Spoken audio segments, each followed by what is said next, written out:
We're just about halfway through the NBA season, and it's time to hand out some grades. I'm joined by Bakari here. How you doing here on this Tuesday morning? Yeah, I'm doing great. We're in the middle of that Arctic blast or whatever they're calling it. But good day to talk about some ball. Yeah, absolutely. We did this last year. You guys loved it, and randomly, Bakari, that video from last year is getting some love now. So why not? Let's do it again here, and of course, hopefully the same results. But I have a proposal for you guys at home. If this is your first time on the channel, give us 5 minutes of your time if you would like it. Of course, like the video, subscribe to the channel, help us on the road to bigger and better milestones. But if not, you took a chance on another podcast.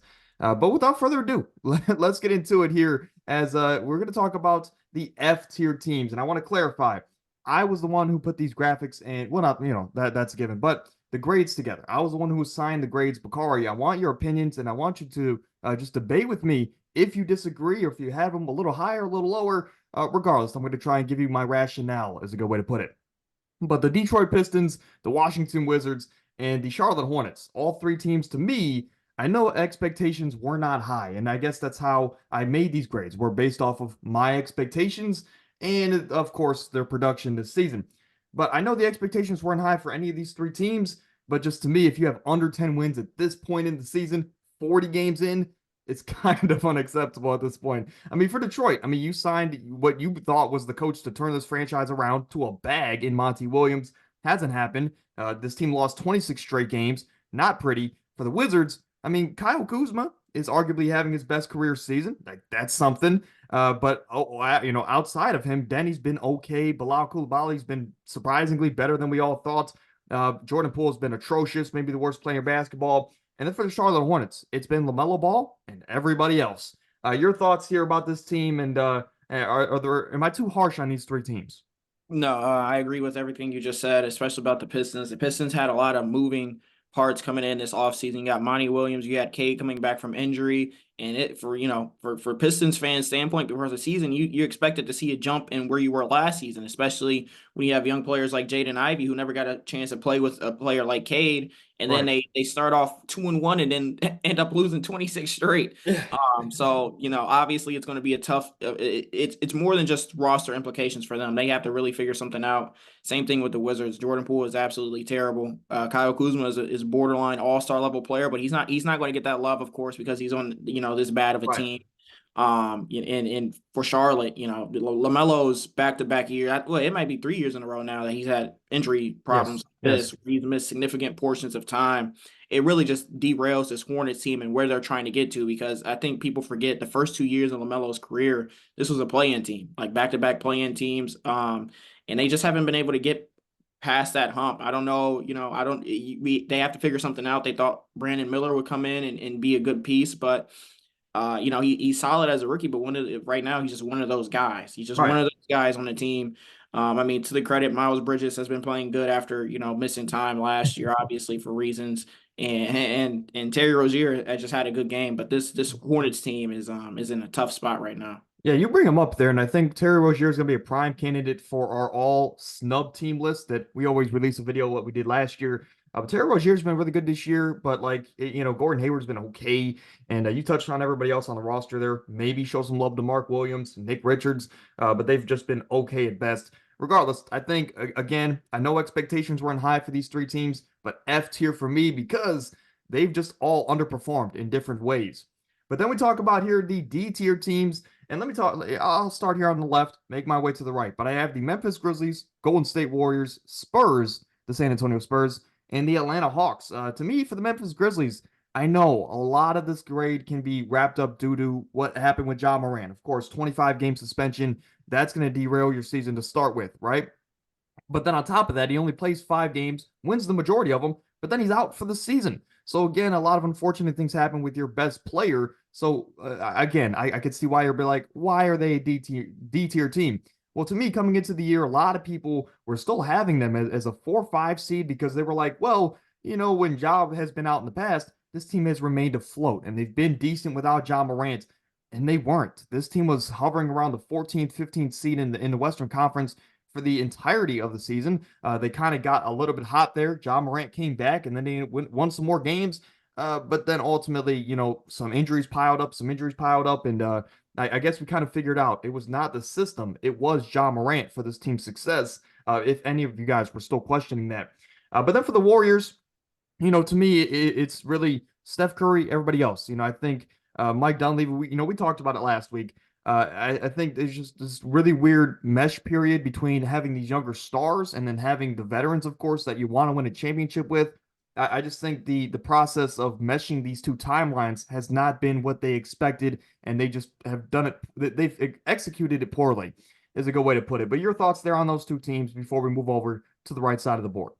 Yeah, the Grizzlies, like you said, coming into the season, a lot of people had them ranked higher than what they ultimately turned out to be, and I think a lot of that was due to the losses of Dylan Brooks and Tyus Jones. Tyus Jones was looked at as the best backup point guard in the league. He would be Yes. starting on most teams. He's in Washington now. Dylan Brooks is obviously in Houston, and losing two guys like that who may not be stars but just key contributors to your team's playmaking and in perimeter defense, it hurts. You get Marcus Smart in return out of a trade, but it just isn't the same. And Ja came back, and like you said, to his credit, he proved to everybody why he is a superstar. He is a superstar in this league, and he proved that. He came back, and they immediately look like a completely different team.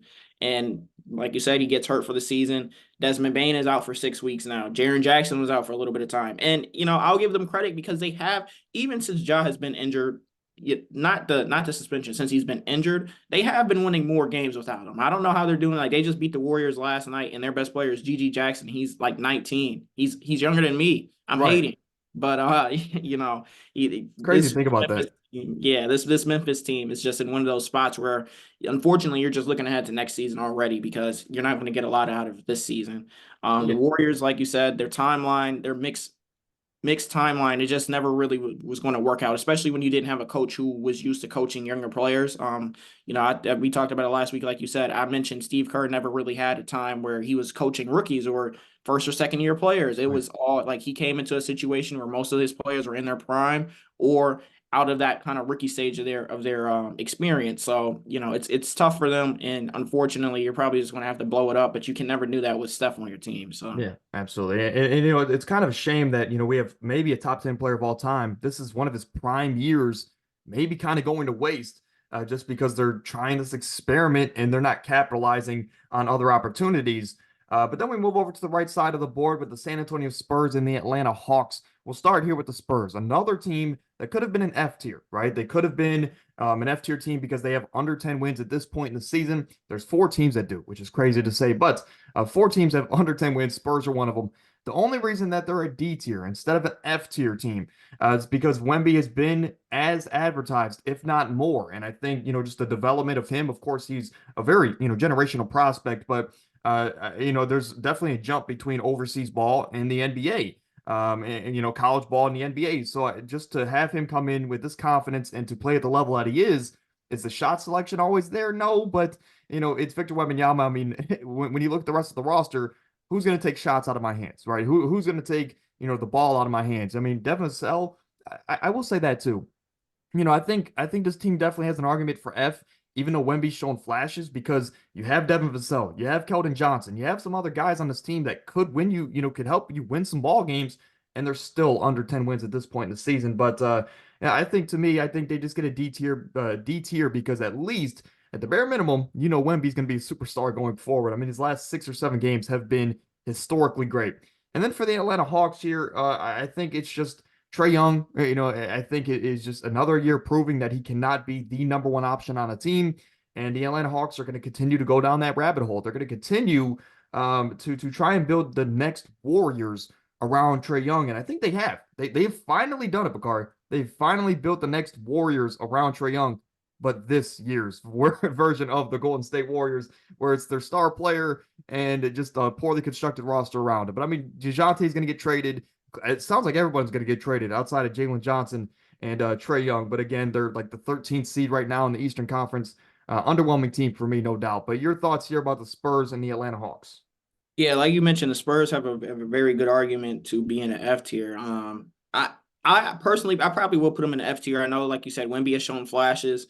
He was drafted number one because he is a generational talent and with generational potential, and he's shown that so far. But like you mentioned, everybody else on the team, these guys were here last year. It's not like they had picks They had like the first pick, the eighth pick, the ninth pick, and the 10th pick, and they're all out there playing. They had the first pick, and they have some guys who were out there last year. Right.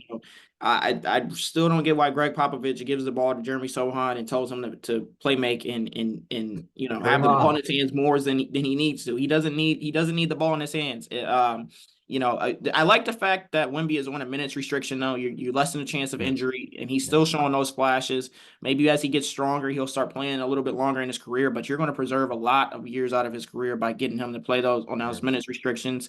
So I agree with that. But like you said, Devin Vassell, Keldon Johnson, Trey Jones, you have guys, Malachi Branham, you Yeah. have guys that can hoop, that can play, and you have less than 10 wins. It's a tough situation. Honestly, I think Pop tried to stay around just to kind of mold This Vic next generation. yeah, just kind of mold Vic. But at this point, I feel safe if Pop retired and they just brought somebody else from that coaching tree in, because the Spurs are always going to have those David Robinsons and Tim Duncans to come in and mold them. Right. And as far as the Hawks go, like you said, I mean, there's not much to say about them. They were like this last year before they fired Nate McMillan. They just happened to get Quinn Snyder and thought that was going to turn everything around. It didn't. Trey Young, he can't be that guy. He can't, he needs the ball in his hands too much, and he has a very high turnover rate. Yes. Yeah, he gets a lot of assists, but what's 10 assists going to do when you have 9 turnovers and you're shooting 8 of 23 from the field? Jalen Johnson, though, is a very, very good young player, but not much to say for their team. DeJounte Murray has been underwhelming this season.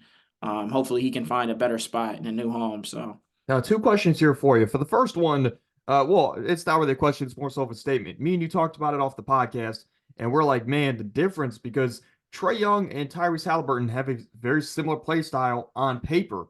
The difference is, though, is that one of those guys is not turning the ball over, and the other one is. Like you mentioned there, he's getting Trey Young's gonna get you 30 and 10, but he's also gonna have 8 turnovers. Right? Tyrese Halliburton's gonna get you 30 and 10, and he might have 1 turnover, if not zero. Of course, he's done that a couple times this year. So there's just a difference, and I think you can put up the numbers, but like I hate the empty stats argument because these guys are hooping regardless. But a year in and year out, this is what we're seeing from Trey Young, and I'm starting to really just lean into the empty stats, as disrespectful as that might sound. But then I got a question for you here. Of course, DeJounte Murray is going to get dealt at the deadline, and all sources say that it's pretty much confirmed at this point. What team would you like to see DeJounte Murray on? Of course, you can take realism out of the picture, because of course there's going to be fine details and contracts and relationships. What team would you like to see DeJounte Murray on at the deadline? obviously, we hear about the Lakers trying to get him. We hear about, those high market teams, but I honestly, it might sound kind of crazy, but I wouldn't mind the Heat trying to go get him. If you have DeJounte Murray, Tyler Hero, Jimmy Butler, you have Vasco, or you have Bam, Ame. yeah, you have Jaime. You have a solid team right there, and obviously Jimmy hasn't been playing a lot this season. I don't even know what he's out with right now. I feel like that would be a solid fit, because you wouldn't have to rely on him, to be that guy. He could play defense, he could play make, he could do those little things to help a team that's been to the finals, to help a team that's made deep playoff runs, and he could be another guy deeper in those playoff runs that you can rely on. I also wouldn't mind the Philadelphia 76ers. They have Tyrese Maxey, who's proven to be an all-star type of player. They have Joel Embiid, who's on pace to win his back-to-back MVPs right now. If you throw DeJounte in, I believe, that perimeter defense is going to help this team, and so that extra playmaking can help Tyrese Maxey out. Tobias Harris also has been playing really good too, so I'm going to show him some love. But and then, like I said, the Lakers as well. But the Lakers are in a tough Yeah, situation. they are. If you give up, 3 players for 1 player, and he's only putting up 1 player production, it's going to make you worse. Like I get the name and I get the play style and everything, but I don't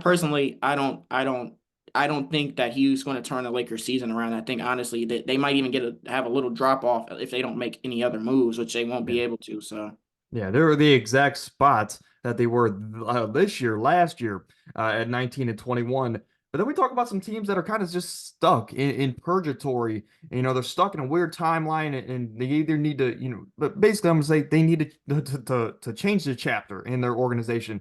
For the Portland Trailblazers, they get a D plus for me because their star players have just not been healthy this year at all. And I understand at the bottom of the conference, but I think they've only had like 30 total minutes played with Anthony Simons, Jeremy Grant, basically their top 3 or 4 players, they have not had a big sample size of them playing together and been healthy at the same time. So to me, the Trailblazers, again, they're definitely underwhelming. They don't have that star player, but I mean, who was expecting them to compete at a high level this year? I wasn't. So to me, I think they're right where they were kind of projected to be. But they're not an F or D tier team because they've had so many injuries. For the Utah Jazz, I mean, shout out to Colin Sexton. I'm going to start by saying that, no, because he's been playing really good basketball this year, at least as of late. But I mean, Larry Markkinen, this team's won 5 straight games. This team was a Cinderella team last year. They're starting to get hot again. But again, they're just like the Bulls, which we'll kind of mesh into here. These are just all teams that are just good enough to not tank, but they're not good enough to compete. Is a good way to put it. So kind of just stuck in purgatory. And of course, the Bulls, we know they're a mess.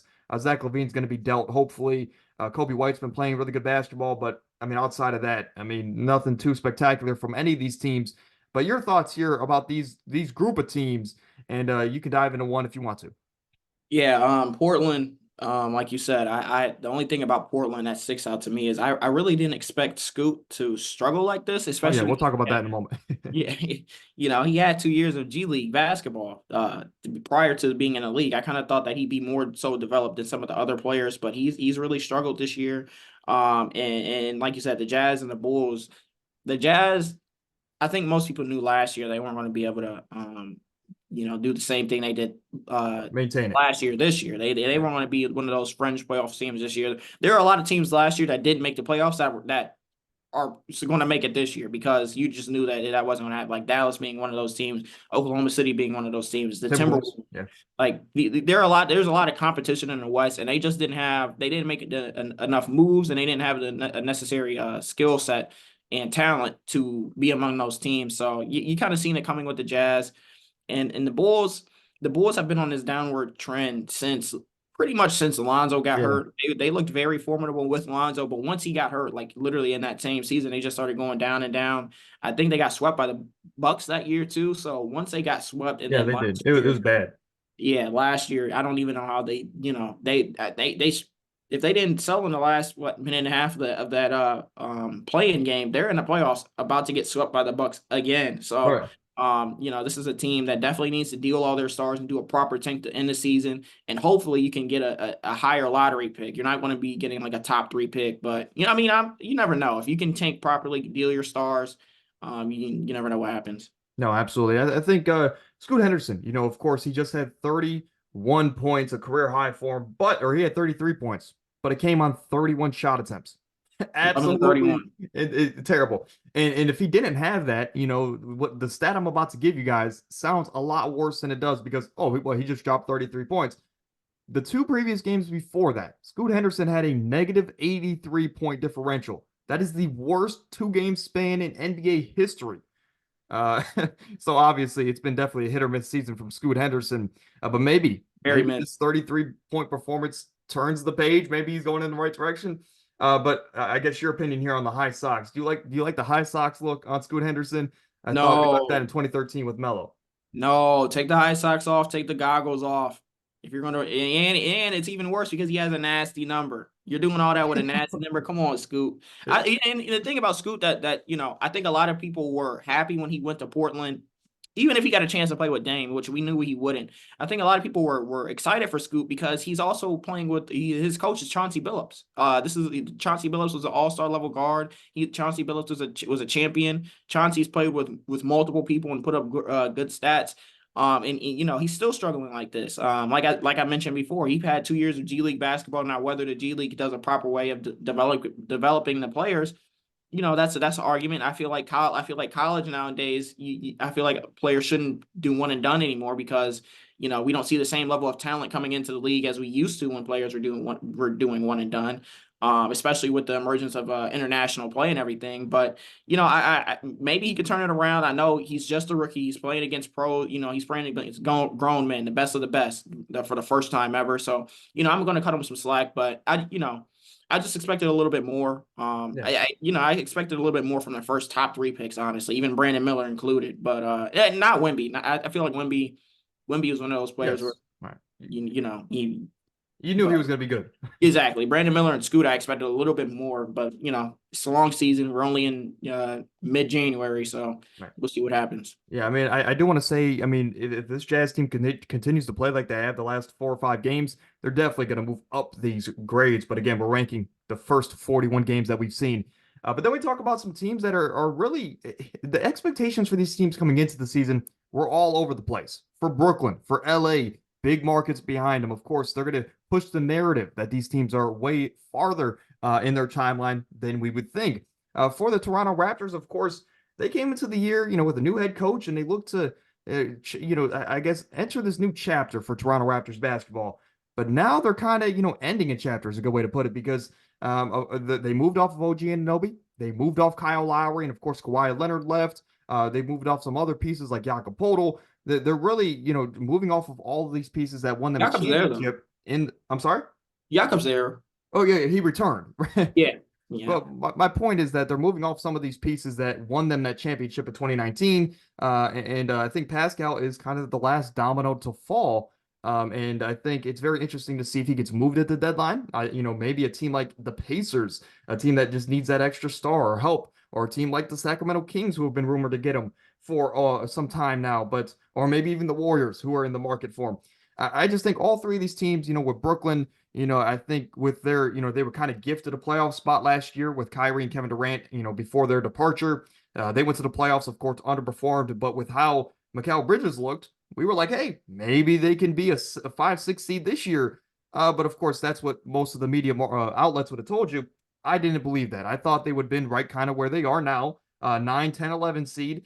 For the LA Lakers, they have the talent. They had a magical second half to last year, a great playoff run, great offseason.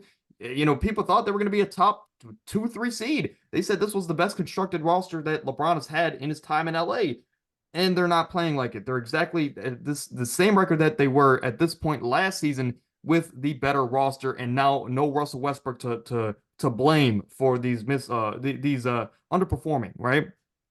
But your thoughts here about these three teams here, and I guess why do you think these teams are just kind of underperforming at this point? Yeah, you mentioned with the Nets, they just didn't have the star power, and they also didn't make any crazy moves this offseason. Mikal Bridges also hasn't been able to replicate that exact same way he was playing when he first got to Brooklyn last year. It seems some game like last year you could have made the argument if he even just played kind of like he did this year, he could be an all-star level player. And that might not be the case. He has had some really good games, but there are some games where he's in single digit points in the game, and Right. Cam Thomas has to take over. But they just don't have they didn't have a clear direction before the season. I think you could definitely see what that play looks like out on the court, because what are you playing for? A playoff Right. spot or the tank?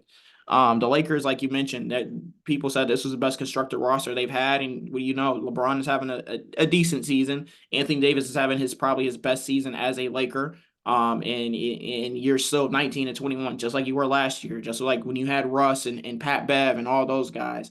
You're the same record this year. Austin Reeves and D'Angelo Russell have proven to be letdowns this year. Gabe Vincent, where are you at, bro? Where are you at? Well, he I got don't hurt, but I yeah, don't even he's before at he got fashion. hurt.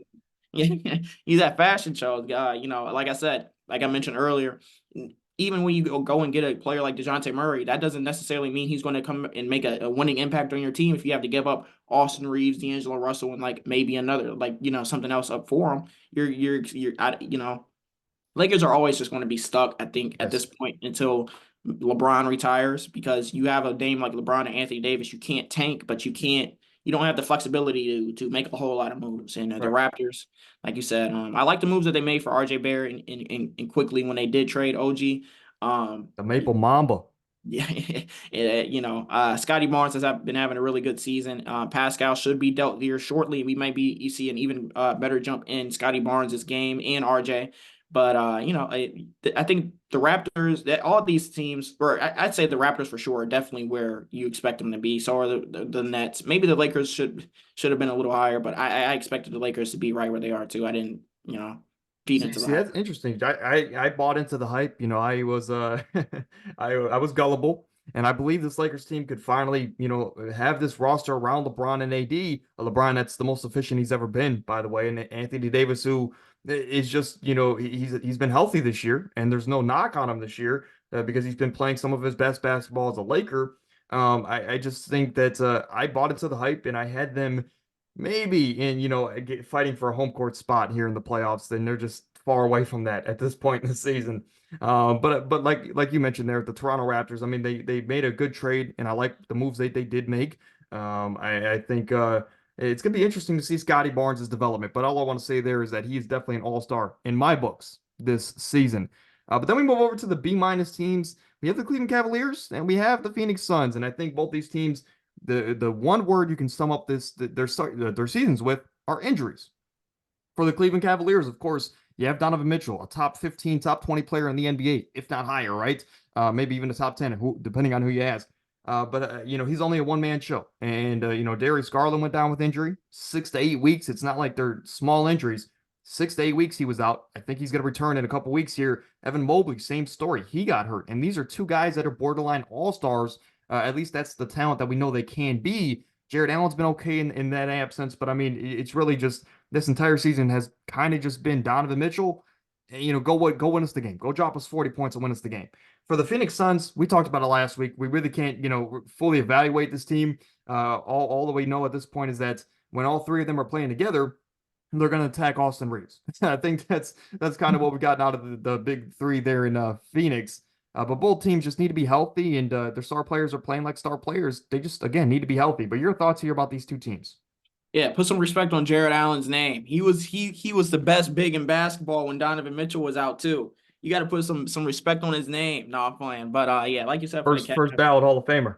Hey, he first ballot Hall of Fame for 6 games Donovan Mitchell missed. But yeah, this Cavs team, they started off kind of shaky. They kind of started off as a team that you expected to have, start off pretty good. I mean, we played with each Yeah. other all last year. The addition of Max Strus, Georges Niang, these are players that you'd say, oh, they're going to come in and make a good impact. And it just didn't really happen. And then Darius Garland and Evan Mobley got hurt, and I was one of those people that was like, "Oh well, see you next year." Whatever happens, we might end up trading Donovan Mitchell if we start, being bad. But then Donovan Mitchell got sick and was out for like 2 weeks. And then the craziest thing happened: we started winning games, and it was like Right. one of those things. You look at it, you say, "Well, maybe Donovan's play." Doesn't always translate to wins. And you get to see that. You get to see how different the play styles were. But at the end of the day, I'm glad Donovan Mitchell was back. And, I think we're like the 4th seed in the East, which is surprising Yes. right now. As, I don't know how, but I'm not complaining. The Suns, like, I said last week, they need to play together. And when they, I apologize, Bradley Beal. You weren't my first trade target for Phoenix, but you had a good showing. But hopefully he can consistently do this with Devin Booker and Kevin Durant playing efficiently as well. Bol too. He's coming off the bench and he's hooping. So, these teams just need to continue to put things together moving forward, and then Yeah. get a proper evaluation around All-Star break. Yeah, I mean, shout out to Craig Porter too. I want to show some love to him here for the Cleveland Cavaliers. But Bakari, next time we hoop, I'm gonna have to hit you with that Bradley Beal, the four straight in and out, Yeah, and 5 in hopefully and out into the and one. I don't know how that's gonna work, but it worked on Austin Reeves. And then we have the two teams that are in the B tier with the Milwaukee Bucks, Miami Heat, and then the Western Conference we have the New Orleans Pelicans and the Houston Rockets. And of course, there's a lot of questions here. This is where you can get into, oh, this team needs to be higher. I guess let me kind of explain this here. The Milwaukee Bucks made a huge trade in the offseason, a trade so big we made a video about it, an emergency podcast for Damian Lillard. However, this is the worst defense in the Giannis Antetokounmpo era, and there's really just a lot of questions about Adrian Griffin as a head coach. So to me, they're kind of right where expectations were. They're a top 2 seed. They're playing good basketball, and we knew that they would need time to mesh, but they just haven't shown us anything spectacular. If anything, there's more questions than answers at this point because of how bad the defense has been. For the Miami Heat, again, they're the Miami Heat. they're a team that just kind of teeters around that middle of the pack range, and then either come March, I'll say that once March hits, they turn that switch, and then they make a big push for the playoffs. But Jimmy Butler, he's been out. He's been dealing with some injuries. Bam's been playing at an all-star level, defensive player of the year level. Jaime, Jaquez, he's been playing, really, really good. First team all rookie, looks like. But overall, this team has been the Miami Heat. I think the biggest highlight of their season has been what they did with Eric Spoelstra. If you guys don't know, I think they waited for his divorce to finalize with his ex, is a good way to put it. And then once it was finalized, They then gave that man a $120 million extension. So shout out to, the Heat culture. It's a real thing, and I think something small like that could be big for them going forward, just with how they treat their players. But your thoughts here about these Eastern Conference teams that are kind of just right where they should be? Yeah, the Bucks. I feel like their success is a lot more due to Giannis than it is due to Giannis and Dame. Dame What do you at mean? You this didn't see point, that? You didn't see that game winner the other night? a funny story. I was actually watching that with Amir. I was watching that with Okay. Amir, and we were hating very crazily when Dame made that shot because he was just shot chucking up until that point. He was shot chucking. He wasn't making any shots, and it was just one of those things where it's like he shot the ball, and it's like whatever this is, he didn't expect to make that. No, Dame, he has a bad tendency to do to two shot chuck. He doesn't take efficient shots, but when he go in, you're just like, oh, that's Damian Lillard, top 75 player of all time. And when they don't, you're saying, oh, that's Damian Lillard, top 75 player of all time. They're going eventually. Right. I think he needs to change his style up a bit to fit playing with Giannis. And I know spacing the floor and that shot making ability was part of the reason he went to go trade for him. But learning when to take those shots and settling for easier shots too, I think will help this Bucks team, at least on offense. Their defensive problems still going to continue. Jay Crowder is coming back, so we'll see if that, if one man is going to help their defense. But we shall see. And like you mentioned with the Heat, they're a middle of the pack team come the regular season. They just kind of cruise around. Jimmy shows no care in the world on the bench. He's just having a good time in Miami. Bam misses a lot of games usually too. Bam is, like you said, though, he's playing really good this year.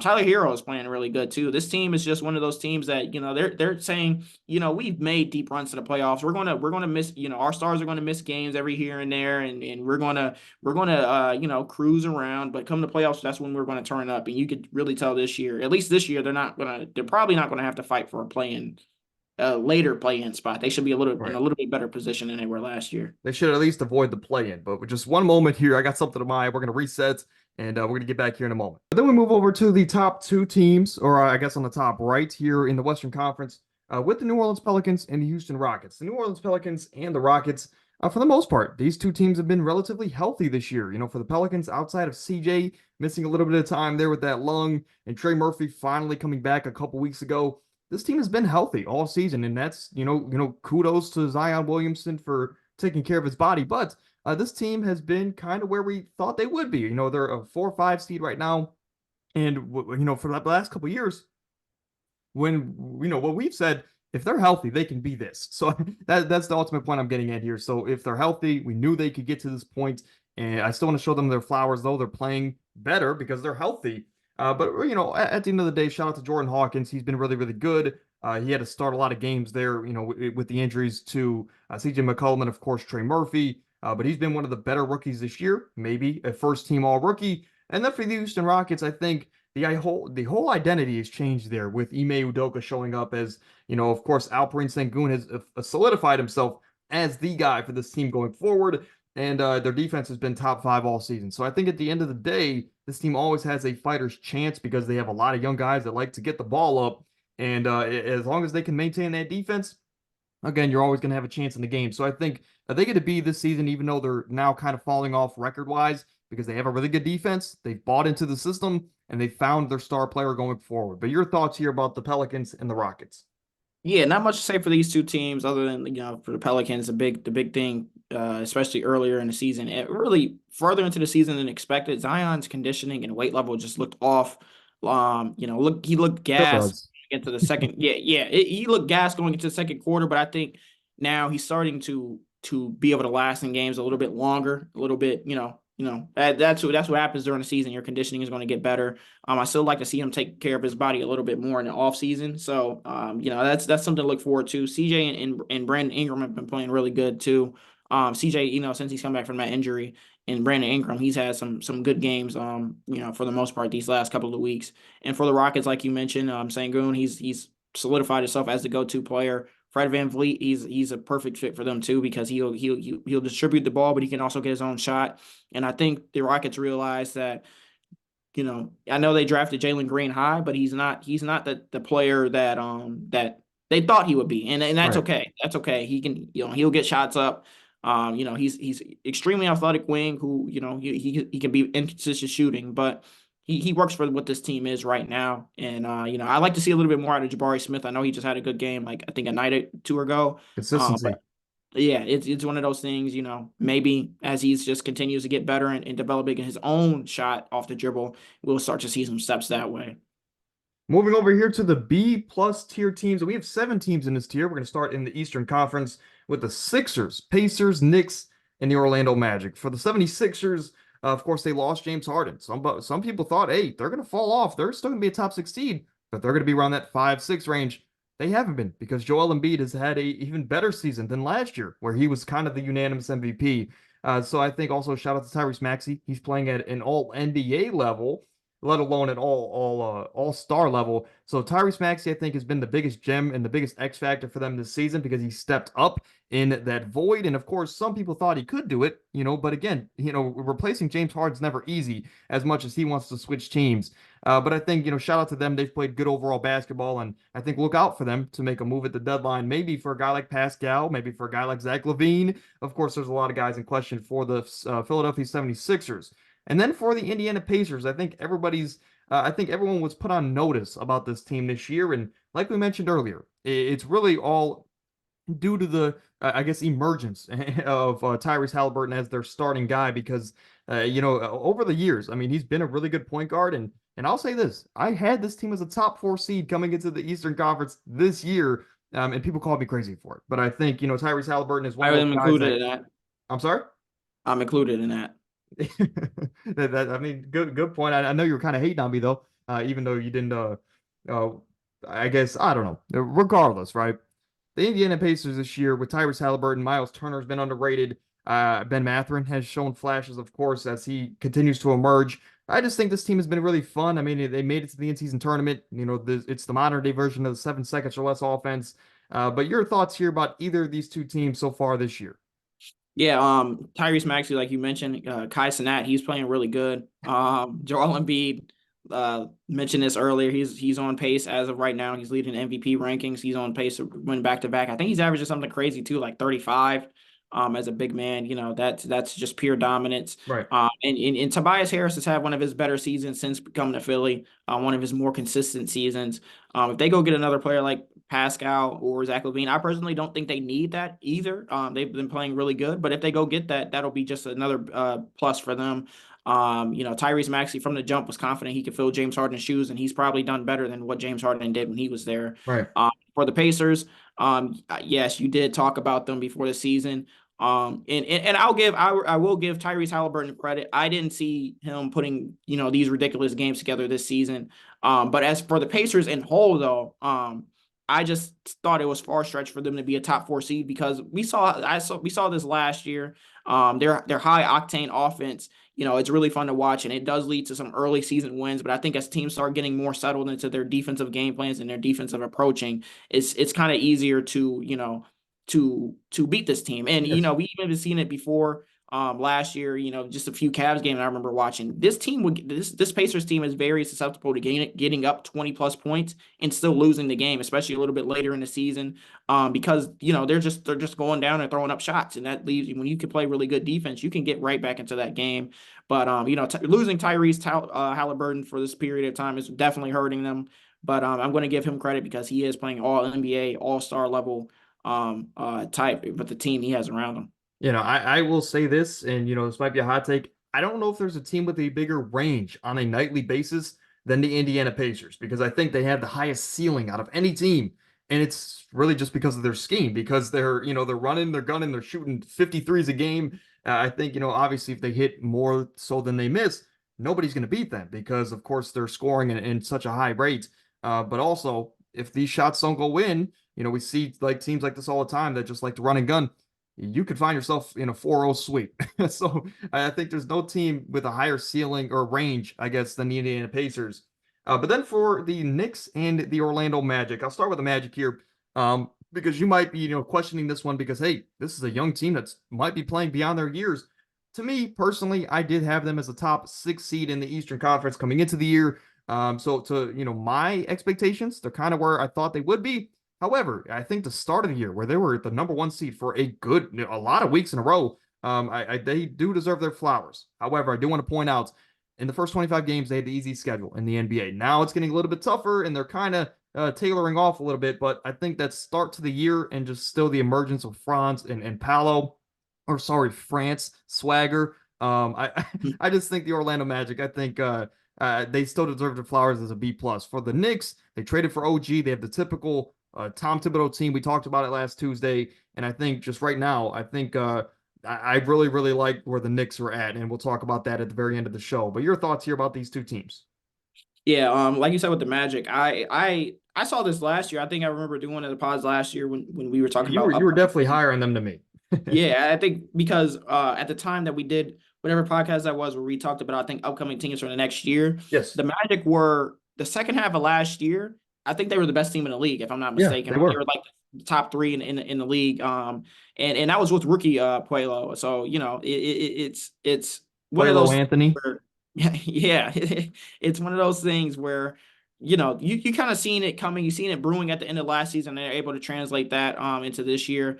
Jamal Mosley, I think, has done a terrific job with this team. Franz, he's kind of struggled a little bit lately, but he started the season off really good, and he'll be right back out of that. This team, it can be a dangerous team because you don't know what to expect from this team, and that's one of the things I think that has gotten them to this point. And every night they're rising to the challenge of whoever they're playing, whether it's a good team or a bad team. So I will give them that they are competing. And for the Knicks, yeah, that OG trade, gave Tom Thibodeau probably his dream lineup of what he can do in New York. Luau Um, Dang. Lil Dang is crazy, but I think Jalen Brunson has been struggling a little bit, and Julius Randle had an off night the other night. So we'll see what we can, we'll see how this continues to look over a period of time. I think when they traded for him, they were already in the midst of a winning streak. So we'll see how this continues to fit in. I do believe that they should be, better than expected. But it's the Knicks, so you just you Right. never know with the Knicks. I and it's crazy because I still think like the Knicks went on that win streak, and the Cavs I think are still above them in the Yeah. playoff standings, which is crazy. Puts into perspective how these two teams have kind of been going around this year. The Knicks have definitely picked it up as of late too. So I expect big things out of them, especially after the trade. Yeah, no, absolutely. I want to say shout out to Jalen Suggs for the Magic, kind of turning his play style around and just being that Marcus Yeah. Smart kind of player. And then for the Knicks, they of course have two all-star level players this season. As much as I don't want to admit it, I'm sure you the same way with Julius Randle, but he's been playing some good basketball there in New York this year. And then we move over to the Western Conference. We have the Denver Nuggets again coming into the year, reigning champions. We knew they were going to be good, at least 98% sure they were going to be good, of course, excluding tons and tons of injuries. But they did have a big injury this year. Jamal Murray went down for a period of time, and they were still the number one seed for a good chunk when Jamal Murray was out. But right now, they're the three seed because some younger teams that are on this list farther, they have really turned the page in their franchises, right? They're playing really good basketball right now. But the Denver Nuggets, to me, they were projected to be good. I had them as good. They had some injuries, and they're still a top three seed in the Western Conference. So they get a B plus for me. But shout out to MPJ though; he's playing his best career basketball at the moment. For the Dallas Mavericks, we talked about it last week. Of course, I'm higher on them than you at this moment in time. But right now, I mean, Kyrie Irving, in the absence of Luka Doncic, is playing the Luka role, and of course, not as good as much as I love Kyrie, but they're still winning ball games. So to me, I like the Dallas Mavericks, and I think it sounds crazy, but I think they should be taken as contenders here in the Western Conference because they have 77. I think the most controversial team on this B plus tier is the Sacramento Kings because again, they had some injuries early in the year, but I think coming into this year, I saw a lot of people having them as the one seed, the two seed, maybe even a top three seed in the Western Conference. And I think they're 4 or 5 right now, so they're in that range. But overall, I think this team has remained their they've kept their defense. Keegan Murray has taken a step up when he decides to be aggressive. And I think they just have two guys right now that are playing their best career basketball in Domantas Sabonis and De'Aaron Fox. I think even though they're not a top two seed, they're going to have two All-Stars this year in the Western Conference. I just think, overall, that what worries me about this team come playoff time is their depth. Regardless, I think as far as their expectations and where they're at, it's one thing I'll say this about these three teams. It's one thing to have expectations, but it's another thing to live up to them. And I think that's why these three teams are here for me. But the Sacramento Kings probably the most controversial on this list. But I think they have their star players playing their best ball. But your thoughts here about these three teams? I want to ask you a question real quick. Who do you think is the go-to player, De'Aaron Fox or Sabonis? It has to be De'Aaron Fox. It has to be, but I think I don't know. Oddly Who's enough, the I better think player in your opinion? who's the better player? Well, in the offseason, I did my top 50 players in the NBA before the NBA year, and I had them, I think, within 3 or 4 spots of each other. I think it has to be De'Aaron Fox at this point, just because he continues to develop his perimeter game. But if you ask me coming into the year, I probably would have leaned in the favor of Sabonis, as crazy as that might sound. But I think it has to be De'Aaron Fox at this moment. I guess I'll ask you the same thing. I know you're a bigger De'Aaron Fox guy than me. Is he the go-to guy on this team in your opinion? I think he is, but I think the better player, if it's going to sound crazy, is Sabonis. I think when It's you not. I watch don't him think it's crazy. when you watch him operate, everything goes through him. Everything goes through both of them, but everything goes through Sabonis. The rebounds, the passing, the I'm gonna look that scoring. up really quick, by the way. Go ahead. I'm Uh, sorry. and I think Sabonis has been on a tear lately. So has De'Aaron, but Sabonis, I think if I had to choose, like if I can only have one of them, and I had to trade the other one away, I think I'm I taking agree. Sabonis. I agree. And we've even seen it with De'Aaron Fox just being in Sacramento by himself. What that looked like, and we saw what impact Sabonis has made. So I believe I would take Sabonis over De'Aaron. I like De'Aaron a lot, like I said, but I feel like I'm taking Sabonis in a player over player type of thing. But to your point, the Kings are in a spot where you know they're they're they're they're doing good for their standards. I think, they came in and we're just like, if we could just get back to where we were last year, which is the playoffs, then it was a successful season. So, to them, and they're very competitive too. So I will give them that. I like Mike Brown a lot as a coach of this team. The Mavericks, like you mentioned, it's not wild to call them contenders. I would just like to see a sustained period of time where Kyrie and Luka play together to see how everybody else plays outside of them. I know Tim Hardaway Jr. and Kyrie just had 42 and 41 the other They night, gotta which get is it. They gotta absolutely move Tim Hardaway. I know they won't, but they have to. it's absolutely insane that happened. But I want to see how the rest of the team, how the role players play when Kyrie and Luka come back. Because can the role players sit there and see Luka and Kyrie take turns scoring 25 and then be ready to hit open threes down in the clutch when they're being concentrated on? I don't know. We'll have to see that. But as of right now, it's not crazy to call them a contender, knowing what the potential with Luka can be, and not much to be said for the Nuggets. Obviously, this is a team that just won a championship. Jokic, he could just like Joel Embiid, he could very well be on his way to his third MVP, his fourth MVP. Yeah, third, So, third. this you don't have a lot to say for the Nuggets other than just how surprising how good they were without Jamal Murray when he was out. And shout out Reggie Jackson for that period of time too. Reggie Jackson played really good for them during that stretch. So, I not think much. they should be in the buyout market a little bit, maybe just for an extra piece. But again, I could be underrating them like I was last year. But I do want to throw this out there. At 23 and 24 on my list, I have De'Aaron Fox and Domantas Sabonis. I had De'Aaron Fox as a slightly better player, but again, they're back-to-back spots. And also Anthony Edwards, top 20 player for me coming into the year. A little bit of projections there, no doubt about it. But then again, this goes back to the same sentiment. It's another thing to have expectations, but it's another thing to live up to them. And I think for the Boston Celtics, they've done exactly that. I think they're 19 and 0 at home. Right now, they're gunning for the San Antonio Spurs in 2015, 2016, where they were almost perfect at home. Of course, they lost that crazy game to the Warriors late in the year, where it was kind of record for record. Regardless, the Celtics to me, they have legitimately 5 guys you can argue to be an all-star this season. And I think they have, of course, one starter in Jason Tatum. This team has been exactly as advertised, but again, it's one thing to have them, and it's another thing to live up to them. But like we talked about last week, we definitely have questions there about Mr. Mazzulla. For the LA Clippers, I think you've of course you're a big fan of this team, and me and you come on the show, and every chance we get, we always talk about how Ty Lue is the best coach in the NBA. I think it's just exactly that. I mean, this team has found the perfect recipe to work with all 4 of these stars, and I do want to throw this out to you, Bakari, because I did some research on this team after last week's show.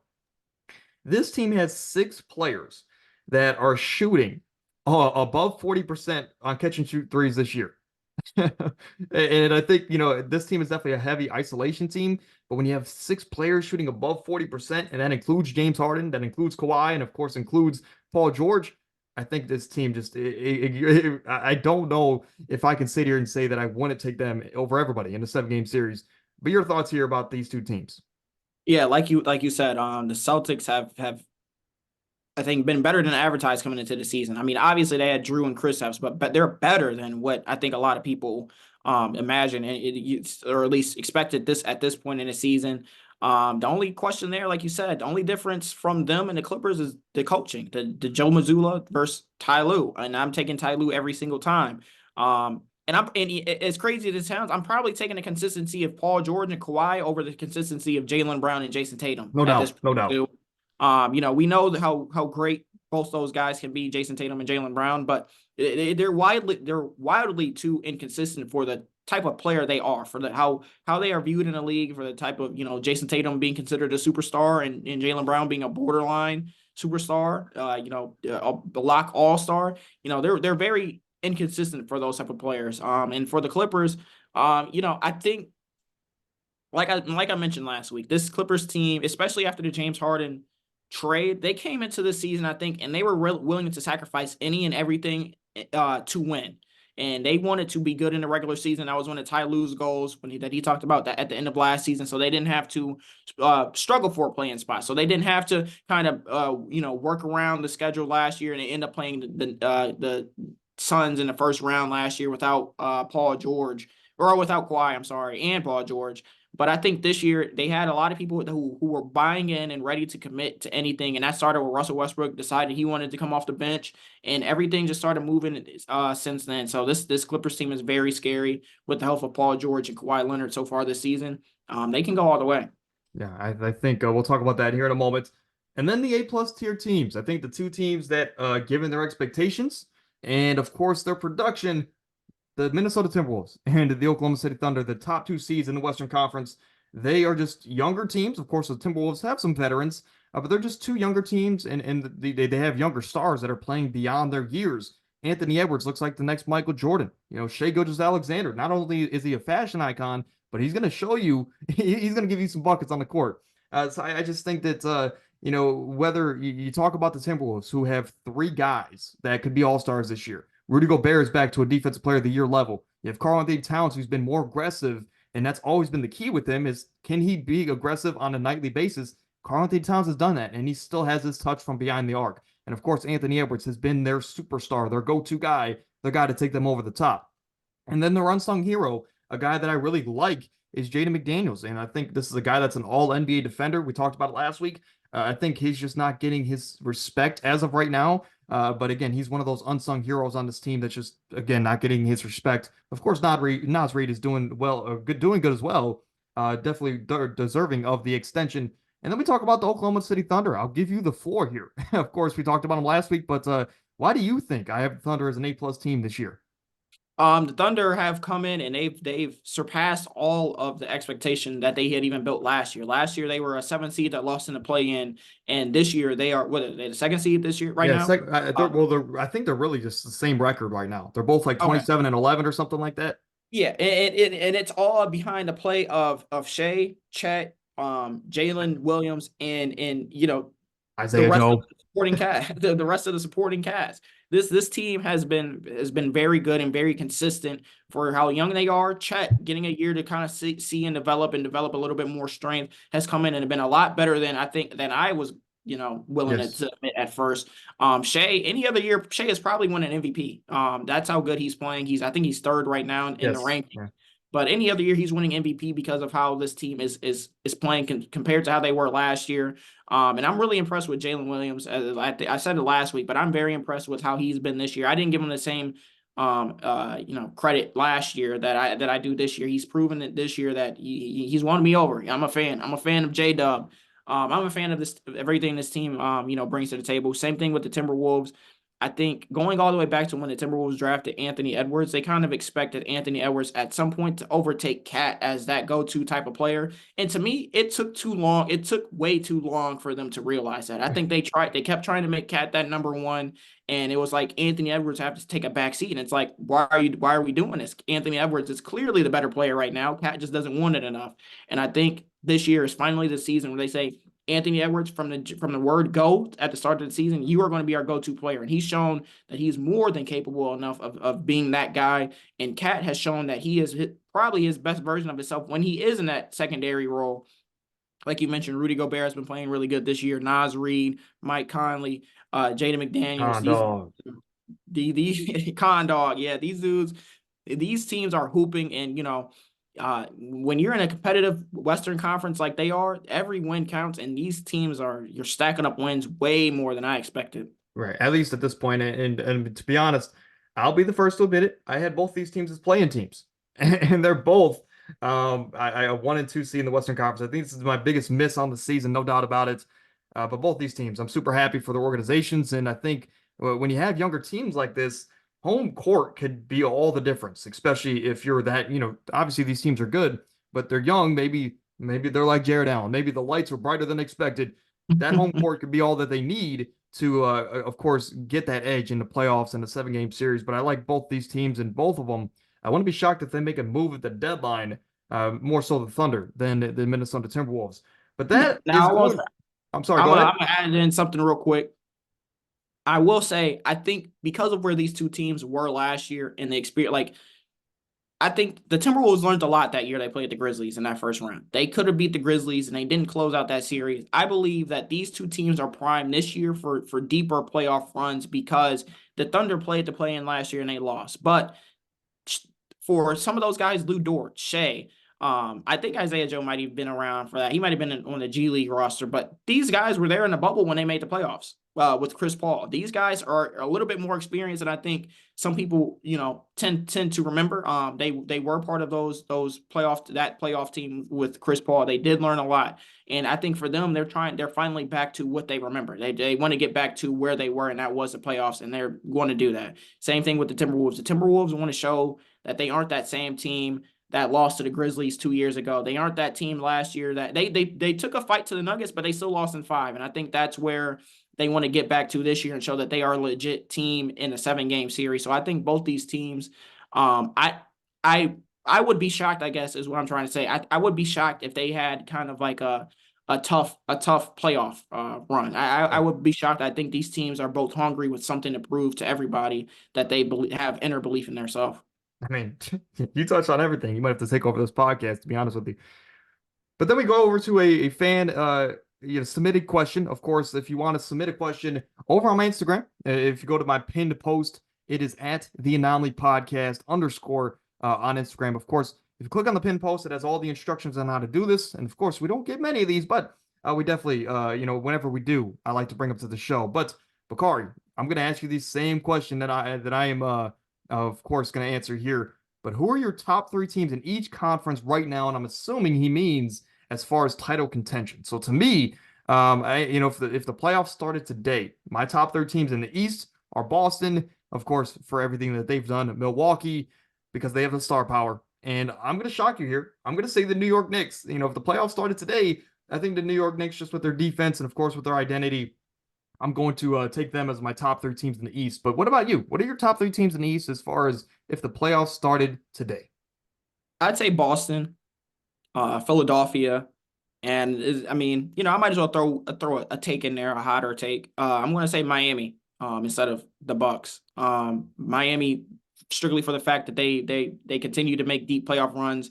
It wouldn't surprise me if they got to a deeper playoff run. I think with the way the Bucks are come playoff time, if you have Dame chucking up shots and missing, and then not being able to stop anybody on the defensive end, that's going to be a bad mix when you're playing a team like the Celtics where you have 5 All-Star caliber players, or Philadelphia where you have Tyrese Maxey. Like we saw the first game of the year, Tyrese Maxey, Joel Embiid. They almost came back in that game where the Bucks were up a significant amount of points. Yes. So I think the Sixers going through a full season trying to figure out everything that they can. That will be a dangerous mix for them too. I think this is finally the year where Joel Embiid is either going to prove that he's a fraud in the playoffs or he's legit. Yeah. And then in the Western Conference, of course, there's a lot of different options here for you. And I'm just going to throw it out there. I think we both can say the Denver Nuggets will, are title contenders. But I'll come up with 3 other teams. And the first team I want to throw out there is, of course, Minnesota. I want to throw that out there because I think they have everything. And like you mentioned there just a few moments ago, they're hungry with something to prove and they have the roster to do it. To me, I'm going to throw the Dallas Mavericks out there as one of my hotter takes. Of course, I'm higher on them than probably the general consensus. However, I just really believe in their top 2 guys, and I think if they can make a move or two at the deadline, I think they can definitely be contention. But I think even if the playoffs started today, they have the two guys that have the playoff history to carry this team by themselves, right? But I think even if you add on to that deadline, it can make them that much more dangerous. But your thoughts here, maybe throw out some teams here in the Western Conference. I'm not going to include the Nuggets just like you. I think it's a given that they can repeat given how they played this year. But I'll say the Clippers. I Yeah, the feel like Clippers, of course, yeah. if the Nuggets don't repeat, I think the Clippers have the best chance at winning the chip. And that sounds crazy to say over Boston, but like I mentioned, I like their consistency out of their duo better than I like Boston's consistency out of theirs. The Clippers. Let's see. I'd say Phoenix. They Phoenix, have the three individual players who can will them there. Kevin Durant and Devin Booker almost did it last year. It took 7 games for them to lose to the eventual champions in the Denver Nuggets. I think this year they can will with the addition of Bradley Beal. I feel like they can will that team to the finals and ultimately win. what And about and Bol like you Bol? Is mentioned, that Finals MVP Bol Bol? yeah, if Bobo wins Finals MVP, I'll sell everything I own. But yeah, and probably my last team, like you mentioned, you said the Timberwolves. I'll say the Thunder. I feel like the Thunder are a team where you play them and you get in that slow paced game, they can win. Shea can get to any spot on the court that he wants. Chet in a half court defense. Chet is a nightmare. He's a rim protector. He's very versatile. He's quick enough to move a little bit on the perimeter as well. I feel like that this Thunder team has a lot of weapons. We haven't talked about Josh Giddey in a while, but he's been hooping too. He has been doing really good. And I feel like this Thunder team has a lot of pieces where you don't want to get into a half court game with them on either side of the ball. Um, and I feel like they can go deep with that. Yeah. Quick question for you here. You don't have to go too in depth. Who are you taking in the 7 game series right now? The Denver Nuggets or the LA Clippers? Um, I'm taking the Clippers. I'm just gonna throw it out there. I'm taking the Clippers right now. yeah, I would take the Clippers, especially if Mason Plumlee is back. I don't know when he's supposed to come back, but Zubac has been playing really good. Yeah. Yeah. I think with the addition of adding another big in that rotation and to help defend Jokic and with the perimeter defense that they have already, I feel like they definitely have all the tools necessary to beat this Nuggets team. Yeah, they should trade the Cavaliers a first round pick for Tristan Thompson. I think he's that missing big they need. Bring them some offensive rebounding. But that's going to do it here for today's episode. Of course, Bakari, thank you for joining us again. At 10.4 thousand subscribers on the road to bigger and better things. And of course, can't do that without you guys at home. So, of course, if you made it to this point, drop a like, subscribe to the channel, share the podcast. I don't care if you have to steal your grandmother's phone. Go on, create a YouTube channel on her phone and subscribe to the channel. I don't care what you got to do, right? So if you enjoy the podcast, of course, support us, share the word. And Bakari, any last thoughts before we get out of here?